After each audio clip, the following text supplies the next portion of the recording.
Comment évaluer l'impact des politiques publiques? C'était le thème de la réunion du club de prospective territoriale. Aujourd'hui, évaluer une politique publique est primordial, aussi bien au niveau national que territorial.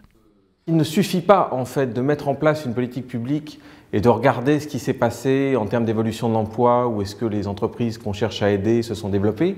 Encore faut-il mettre en place une structure d'évaluation qui permette en fait de mesurer l'impact de cette politique par rapport à une situation où cette politique n'aurait pas été mise en place. Et donc pour cela, ça réclame du travail en fait scientifique, de la mobilisation de techniques économétriques assez pointues. C'est ce qu'on appelle l'évaluation d'impact.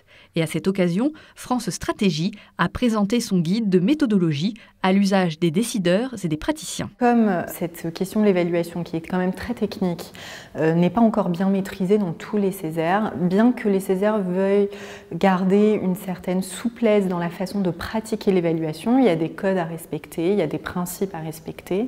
Donc ces principes, nous les connaissons, mais c'est toujours utile d'avoir un petit guide quand même qui rappelle ces principes-là et de travailler avec. L'évaluation est donc un élément à intégrer en amont des politiques publiques. Nous avons justement mis en place tout un dispositif concernant l'évaluation de nos politiques ça va être créé donc au niveau des services, au niveau des élus, puisqu'on a une vice-présidente en charge de la citoyenneté et des évaluations des politiques publiques. Et donc dans la réorganisation également des services, on a créé une direction ad hoc qui va avoir en charge de l'évaluation des politiques publiques et de notre stratégie de mandat.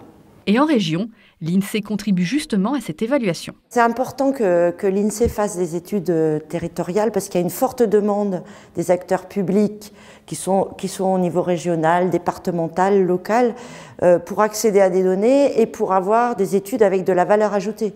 Et donc à l'INSEE, on a des statisticiens qui donc peuvent à la fois manipuler les données, aider les partenaires aussi à concevoir leur tableau de bord pour suivre une politique publique, et même à élaborer les politiques publiques et à les conduire, à faire des diagnostics des forces et des faiblesses de leur région ou de leur territoire.